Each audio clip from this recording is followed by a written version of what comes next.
Hello friends, we are on the last lecture of our amendment batch 3, that is lecture number 9, and you are on which page?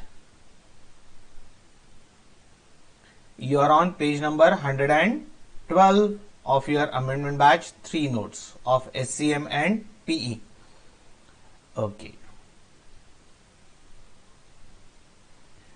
So let us discuss mock test papers. I'll just read out what I have written for you. During 1st May 2019 to 30th April 2020, that is 1 year, ICAI uploaded only one mock test paper with solution on its website, and it is titled as October 2019 test series. However, after going through all the questions in the above mock test paper, I noticed that most of the questions were borrowed either from module or RTP or from exams, previous exam papers. There were only 3 new questions in it. Hence, to avoid the duplication of work, I have excluded the repeat questions and included only 3 new questions here. My general observation based on past experience is that mock test papers contain the repeat questions and not the new questions generally. And it is also observed that ICAI withdraws these mock test papers from website after some time. I think this I had discussed in the last lecture also. So let us see the summary of October 2019 mock test paper. Now this question number is from mock test, and I am giving the reference of similar question from our classroom notes. From version 3 I am giving the reference, alright, version 3 notes. Like a question 1. This question is same as question 18, page number 42 from chapter 8 of volume 2 notes, version 3. The name in our notes is earlier name, means grab and go is the earlier name which we had in our notes. Here they just change the name of the company in the mock test paper so that it appears to be a new one. Question 2 is a new question, and question and answer is given below, so this we will be discussing. Question 3 is exactly same as question 8 from page 161 of chapter 11 volume 2 version 3 notes. Earlier name means the name in our notes was Great Bus Company. It is just for you to search if you want to, and the name in this mock test paper might be slightly different. I have not written that name because I have not printed that question altogether. But if you try to compare and find the truth in my sentence, then you can download the mock test paper from Institute's website and then compare it with our regular notes. You will find with just name change of the company. Similarly, question 4a, the earlier name is Sun Chemical, reference I have given, I am not reading. Question 4b is also same from our notes. Question 5a is also same from our notes. Notes also contains the module questions, RTP questions and earlier exam questions. Question 5b is also the same, and name is also same. Now question 6a is a new question. So question and answer is given below, and question 6b. So these are 3 questions, question 6ab and question 2. So these 3 questions we will discuss today. So I am taking you to the new questions excluding repeat questions. Check this. Question number 2 from that mock test paper. X Technologies Limited develops cutting edge innovations that are powering the next revolution in mobility and has 9 tablet smartphone models currently in the market whose previous year financial data is given below. So model names are Tab A001, B002. So it is A, B, C, D, E, F, G, H, I and 0, 1, 2, 3, 4 up to 9. So these are the model names. Sales is given in rupees 1000 from last year's data, previous year's data. And profit volume ratio, that is PV ratio, is given to you for each tablet. This is the data given from the earlier year. Okay, that's all is the data. Name of the model, sales in rupees 1000 and PV ratio. And what is asked required? Using the financial data, carry out a Pareto analysis. Okay, that is 80-20 rule of sales and contributions. You have to do the Pareto analysis for sales also and for contribution also. That is for 8 marks. And second is discuss your findings with appropriate recommendation. So once we complete the Pareto analysis, then you'll have to observe the data and give the appropriate recommendation. That is the theory part. Again, you will notice the practical part is for 8 marks and theory part based on your report and giving the recommendation is for 12 marks. So the composition of theory is always there in this syllabus now. Okay, we'll target this part first. See, doing Pareto analysis is similar to what you had done earlier in intermediate, like ABC analysis of inventory control. You used to categorize all the items on the items in the inventory in category A, B, and C. A category is paid highest attention, B category moderate attention, C category lowest attention. ABC analysis is one of the use of Pareto analysis only. So you have to recollect that intermediate. In intermediate, we used to arrange the items of inventory based on their consumption value. Highest consumption value at the top and lowest consumption value, annual consumption value at the bottom. Similarly, we'll have to do the Pareto analysis here. We'll have to do it twice. Once we'll have to do it for sales and second we'll have to do it for contribution. So first analysis based on sales. Sales will have to arrange highest sales to lowest sales. Now if you check this sale values given to you, they are already been arranged from highest to lowest. So it's already one work they have done for you. Sales is already been arranged. Now you have to calculate each sales as percentage of total sales. And then you have to take the cumulative total of that percentage. Right? And you will get the Pareto analysis. So it is just rearranging the data and converting it into percentage. So check that answer. According to me, it's very simple question, bonus question. So first answer, Pareto analysis based on sales. Fortunately, the data given in the question is already arranged in the decreasing order of sales, that is higher to lower, that is from highest sales to lowest sales. We need only to calculate the percentage sales to total sales. Each model is having sales revenue as what percentage of total sales for each item and cumulative percentage sales to do the Pareto analysis. So same sequence, model numbers are written because sales is already in the same order. This sales is written. Now 5,100 is what percent of total sales? 14,500, 550. 14,550 is the total which you have to take, total of the sales. That comes to around 35.05%. Then 3,000 is what percentage of 14,550? So that comes to around 20.62% and so on. So naturally total will always be 100%. So you are expressing each sales as percentage of total sales. And here you are taking cumulative total. This first figure will remain same. Now this plus this means 35.05 plus 20.62 is cumulative percentage to total sales. Then 55.67 plus 14.43 cumulative sales is 70.01 and so on. Now we'll do the observation also. It means only first three models account for around cumulative 70% sales. So 70% of your sales revenue comes only from first three models. That is A001, B002 and C003. This type of discussion and recommendation you will find in the theory. So this is as far as sales is concerned, Pareto analysis is done. That's all. Rearranging the data and using the calculator.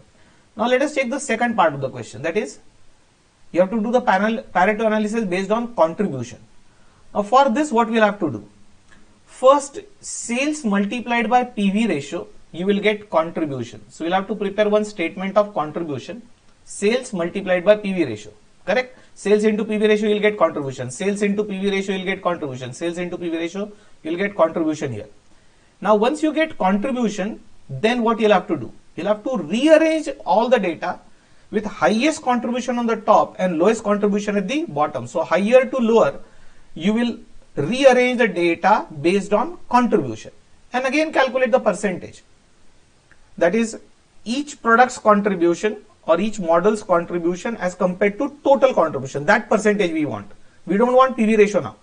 We want each model is generating how much contribution as compared to total contribution generated by all the 9 models. And then you have to take the cumulative total of those percentages. So the answer must be here. Let us check. Pareto analysis based on contribution. So we first need to calculate contribution earned on each model of phone, and it can be calculated as sales into PV ratio. So this is what I have just copied the same data in the same sequence first. This is copied, this is copied, this is copied, and then sales into PV ratio and contribution is calculated. Now once you calculate contribution, now you have to decide the ranking. Now you will notice the highest contribution is this. So this will go at the top. This will have first rank. Second highest is, I think, this. So this will go to the second place. Third highest will be, I think, 300.09 and so on. So you have to rearrange them. So this has been rearranged. So you have to rearrange in the decreasing order. So this has been rearranged. Just check. Rearrange data.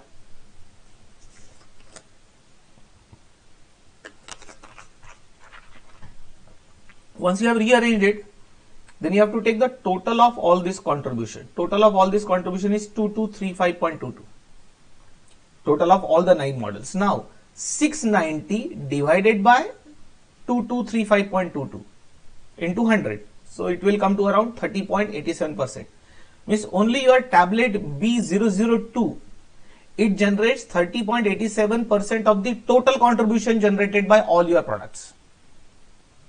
Then this next tablet E005, it generates a contribution of 435.02 divided by total contribution. It will give you a percentage 19.46%. So this E005 model generates 19.46% of the total contribution generated by all the products. So these are individual percentages, and then cumulative total of percentage only. You have to just take cumulative total. And cumulative total you will find first 3 models generate around 63.76% contribution, or if you take first 4, so cumulatively first 4 tablets generate 75.17% of the total contribution generated by all the products together. And based on this observation, you have to just give the recommendations, right? So looking at the report of sales and contribution, right? If your objective is to maximize sales revenue, then you have to refer the first Pareto analysis. If your objective is to maximize contribution, that is profit, then you have to refer the second Pareto analysis, right? So depending upon your angle, maximization of revenue and maximization of profit, and to which product you should pay more attention. So this is the recommendation given. Okay, now we go to question 6a. It seems to be a theory question. It's a case scenario basically. Case scenario based on management accounting, environmental management accounting. Based on that, there is a case scenario. So naturally I will skip it. You can read it, right? A case scenario. A simple one, smaller one. So question and answer is printed of this case scenario theory. Now let us check question 6b. Okay, it seems to be a little practical question. Question 6b. LNG Limited has 3 divisions. Its desired rate of return is 14%. Desired rate of return or minimum expected rate of return, right? Whatever you call, is 14%. The operating assets and income for each division are as follows. So divisions are given 3, L, N, G. The assets employed in the division, operating assets which are used in the division is given. Operating income is given. Okay, let's go ahead. LNG Limited has rupees 8 lakh additional cash to invest in one of its divisions. You have 8 lakh more to invest in either of the division, either L or N or G. The divisional managers have identified investment opportunities that are expected to yield the following ROI, that is return on investment. Now these divisional managers have identified the opportunity that if we invest 8 lakh in some new project, how much return it will generate. So all the 3 divisions have given their report, and this is expected ROI on additional investment. Please remember, L can generate 16% return on additional investment, N can generate 12%, and G can generate 15% return on additional investment. That's all, and the question starts. Oh, there are small questions of few marks. So let us discuss each one of them. Calculate ROI at present for each division and state which division manager is currently providing the highest ROI. For 3 marks, very good. You have to calculate the present ROI and say which manager is generating highest ROI. So my dear friends, how you will get the ROI? Just check.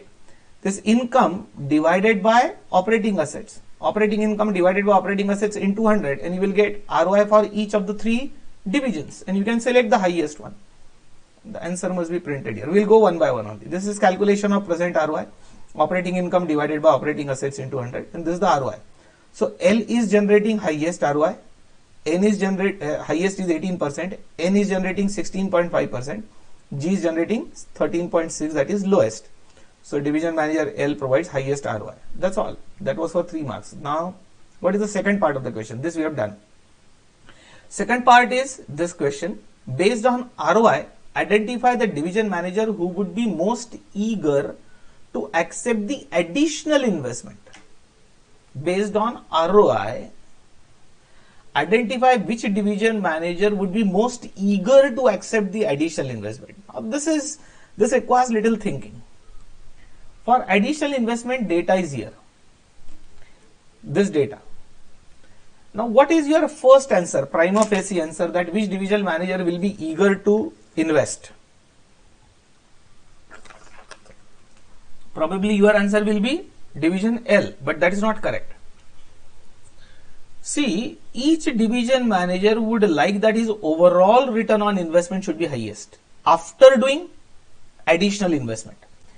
Now, if additional investment generates lower return than the present return, that is the present ROI, then the overall ROI will drop and division manager won't like that. On the contrary, a division whose expected ROI is higher than present ROI, then that division manager would like to invest additional investment because his overall ROI will improve. So to give the correct answer of this question, see what will happen. Just check, keep these percentage in mind or keep the notes in front of you, 16, 12 and 15%. I am writing it here. Just a minute. The expected return on additional investment. This is for additional investment. 16, how much was given? 16, 12 and 15%, I think. Yeah. 16%, 12% and 15% is the additional ROI. Now, if you compare division L, its present ROI is 18% and new ROI on additional investment will be 16%. So, its overall ROI will go down from 18%. So, L won't go for additional investment. N at present is already earning 16.5. On additional investment, it will earn 12%. So, again, its average ROI will come down. So, it won't be willing to invest. However, division manager G, his present ROI is 13.6% and the new ROI on additional investment is 15%. So, two together will take his overall ROI up. So, who would be more eager to invest? G would be more eager to invest. That is the answer. Okay. Answer must be written there. Okay. The answer is written here. Now we'll go to third part of the question. Third part of the question is, answers are already printed. You can read it. Based on ROI, identify the division manager who would be least eager to accept the additional investment offer. But based on which method of measurement, performance measurement, ROI. Who would be least eager? Now check this data again, least eager manager. I think least eager manager would be whose reduction in ROI will be highest after additional investment, whose ROI will drop highest, will be least eager to invest. Now you will notice here from 18 it is dropping to 2% by 2%, but here it drops by around 4.5%. And in case of G, it improves on the contrary. So G is the person who is eager to invest. We want least eager to accept. So I think division manager N would be least eager because his reduction in ROI will be more substantial than other divisions. So that is question 3. Question 4. State the division that offers the best investment opportunity for LNG Limited. Which division offers the best investment opportunity? Naturally, the division which generates highest ROI on additional investment offers the best opportunity for the company as a whole. For the company I am saying. For company you are investing 8 lakhs and on 8 lakh you will generate either 16% return or 12% or 15%. So naturally 16% will be the best opportunity for the company. So division L offers the best opportunity for LNG. Now discuss the conflict between the requirements of question 2 and 4, right? These two. Now there is a conflict. See, as far as company is concerned, who offers the best opportunity? L. But question 2 says who is most eager to invest, and most eager to invest would be division manager G. So there is a conflict of answer, which is nothing but the reason for conflict is individual performance and overall performance of the company. Overall performance of the company is called goal congruence, and individual performance is division wise ROI. So division manager will think about his division's ROI, but as a CEO of the company, you have to think about the overall ROI of the company or overall interest of the company. So that is on those lines you'll have to discuss the conflict between individual approach and overall approach. And sixth, advise how the residual income performance, residual income method, which is better than ROI in some cases, how residual income performance measure could be used to motivate the managers to act in the best interest of the company, that is to achieve goal congruence. In residual income method, what you will be doing?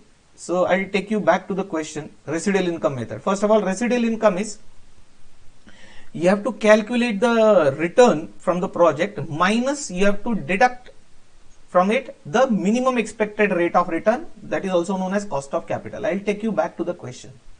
Check here. Your desired rate of return is how much? 14%. So an additional investment of 8 lakh, 8 lakh into 14% is your minimum return. If your project gives more than 14% return, then that remaining income is called residual income. And residual income, whichever division gives you highest, is best.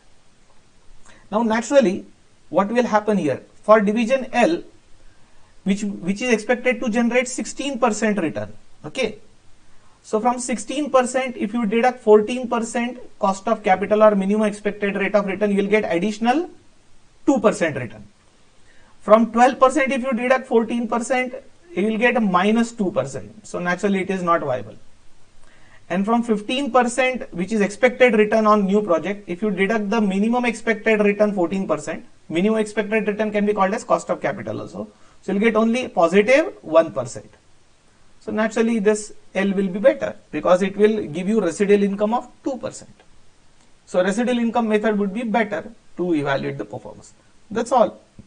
And all these answers are printed here. Right, so friend, here we end. We have reached to the last page of our amendment batch 3 notes. Answers are printed here. I hope my discussion is at least of some use to you. Those who are struggling to understand the questions or answers, for them my discussion will be useful. So we complete here the discussion of amendment batch 3. I wish you all the best for your examination. Okay friends, bye-bye. So we'll stop here for the day. And we'll stop here completely because we have completed amendment batch 3.